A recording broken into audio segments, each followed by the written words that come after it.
Hey guys, today we're going to be looking at a photograph in my collection. A while ago I had mentioned that it would be kind of cool to do some analyzing of historical photographs that I have. Now I do have quite a few photographs of soldiers' graves. Sometimes you'll see that they have more information than others. This is a good example of having about the most information that you can hope for as far as research goes. So we have his name, which is Erwin Gronau. When I bought this card, or the picture, I thought at first it said Hauptmann, and that is what it was listed as. The picture wasn't the most clear. After receiving the photograph and looking under the magnifying glass, it's Hauptfeldwebel. Hauptfeldwebel. The information that it does have on it, as I said, is a lot more than some of them have. I don't know how well this will show up under here, but anyways, you can see his name. It has the date of birth and date of death, which is January 13th, 1913. And his date of death is September 20th, 1941. And it does have a unit listed there. I understand that this is kind of hard to see through on the camera. The unit listed is Pioneer Battalion 257, 2nd Company. So, with what the information I had on this, I did go to the Volksbund, and I found an Erwin Gronau who had the same date of birth, date of death, and that there I was able to find that it says that he was born in Kugen, Königsberg, and that he was killed southwest of Kiev in Voznesensk. So I took what information I gathered from that, and I went to Ancestry.com, and I was able to find a hit on there, and it was about all the same information and then some.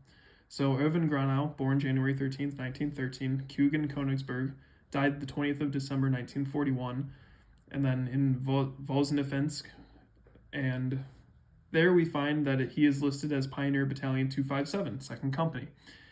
So that all matched up. The casualty card, which I'll show you in a moment, says that he was killed by an infantry shot to the left side of the back. And as well, I should have mentioned that Pioneer Battalion 257 was part of the 257th Infantry Division of the Wehrmacht. So with that, I'll pull up the card here and then we'll kind of go into the next part.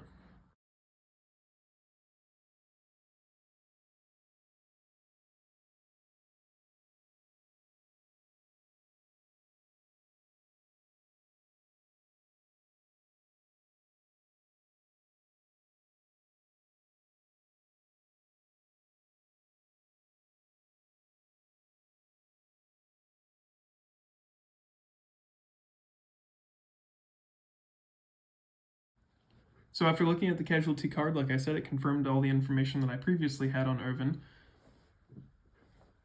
I was kind of shocked at how much information I was able to pull up from this. I mean, I did expect to be able to find some stuff, but basically we just did a reverse death card. I have a photograph, but I don't have the death card. But I was able to get most of the information that you would get from a death card. So looking at the photograph as well, we can kind of analyze some of the stuff that's around it.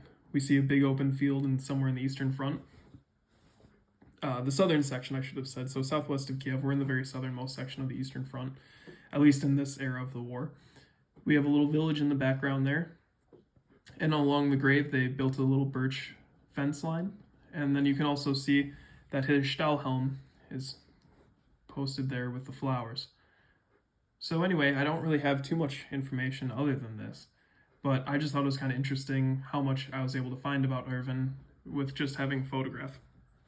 Now, obviously, we don't know what he looked like while he was alive, unless somebody somewhere has the death card for him, which would be cool. I might make a list of these guys that I do have graves for, in case someday their death card does come up. That would be kind of cool to be able to piece it all together. But anyways, like I said, I just thought this was kind of an interesting little research opportunity, and I hope you guys enjoyed it, and I'll catch you next time on the next one.